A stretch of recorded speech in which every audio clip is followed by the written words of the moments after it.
Bonjour à tous, nous nous retrouvons ce dimanche et l'évangile qui nous est donné, qui nous est proposé aujourd'hui, c'est ce passage au chapitre 6 de Saint Jean que l'on connaît sous le nom habituel de la multiplication des pains.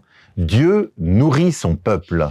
On connaît bien cette histoire, c'est une foule nombreuse, très nombreuse, qui suit Jésus pour l'écouter et qui est dans un endroit où il n'y a pas de nourriture. Et tout d'un coup, ils s'aperçoivent qu'il va falloir nourrir cette foule. Et les apôtres viennent dire à Jésus qu'il n'y a que 5 pains et 2 poissons. Et donc Jésus, après avoir béni, va multiplier ce pain pour nourrir cette foule, il en restera même. En fait, le signe important à retenir, non seulement pour les contemporains de Jésus, mais pour nous aujourd'hui, c'est que Dieu nourrit son peuple. Nourrit son peuple. Et à la remarque finale, c'est vraiment lui le grand prophète annoncé, celui qui vient dans le monde. On peut faire un lien entre le grand prophète, c'est-à-dire Jésus, et le nouveau Moïse. De la même façon que Moïse, dans le désert, par la manne, était intercédé pour que Dieu nourrisse son peuple, Jésus intercède pour qu'une nouvelle fois, Dieu vienne nourrir son peuple. Alors il s'agit d'une nourriture certes matérielle pour les participants et qui ont mangé du pain, mais c'est aussi une nourriture spirituelle.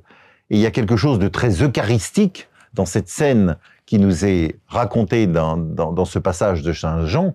À chaque Eucharistie, Dieu vient nous nourrir. Il nourrit par sa parole donnée, il vient nourrir à la fois notre cœur et notre âme, mais il nourrit aussi par son corps partagé, le corps du Christ. Et donc encore aujourd'hui, Dieu nourrit son peuple d'une nourriture qui nous rend éternels. C'est une nourriture que nous recevons bien pauvrement à chaque Eucharistie, mais cette nourriture qui est Dieu lui-même, ou qui nous est donnée par Dieu et qui nous est donnée par Dieu, en fait, petit à petit, nous fait participer à ce que Dieu est. Donc encore aujourd'hui, Dieu nourrit son peuple et nous en sommes bien sûr les bénéficiaires. Voilà, ce passage bien connu de la multiplication des pains, je nous invite à demander au Seigneur de faire grandir en nos cœurs ce désir d'être nourris par Dieu, de recevoir cette nourriture et que le Seigneur vient nous donner à chacune de nos Eucharisties. Bon dimanche à chacun et à chacune.